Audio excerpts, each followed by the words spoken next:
hậu ô thằng minh hậu mi hậu ai mù e nào một ta thằng minh hậu giống ai một tan kanu hi tu la sung adam hin avei lam a khot ya cha thei lu jin kisil le kisisa yong ha tan izin kimi na sila chiwa hi sam thaw nu pi hin ama dinga taw na ngai cha jong ka hin phu na hin hi tol hanin tuni hin chamcha ki holim na an nei hi tin ni phat mo pi hi unlang chamcha ki holim na hi an ngai chai ding in ka hin tim ma sa ve nei ama sa penin kachanwa kun wa nu nema kunin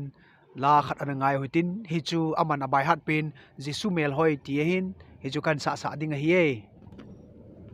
Yesu menghadingkan salvahan amileliki tatal tinta cu kalau macinta Yesu elaya kan salvahan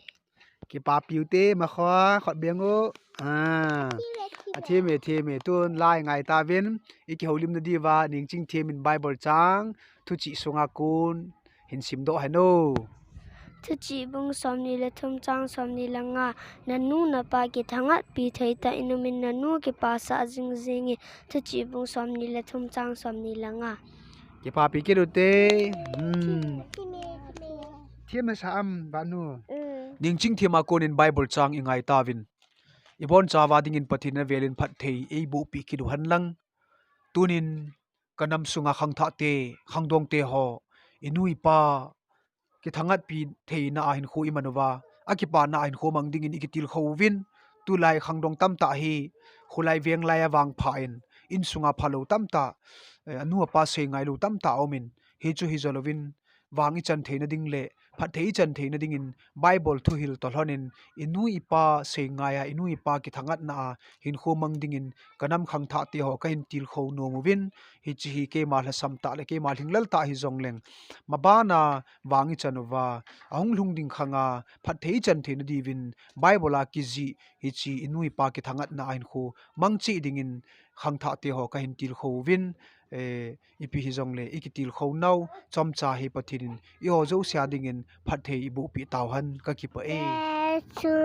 menghadingkan salvahan amileliki tatal tinta cu kalau ngajati ma kho kim hoyen Matthew sungan sim ki de kim hoyang bible chang khat sim sa uite Matthew busam kita somni joy komele kabinan ni thun komela na kompetisi di Matthew busam kita somni gang be se a ki papi ki rute athiemi bon chavin suntin chibai zantin mangpha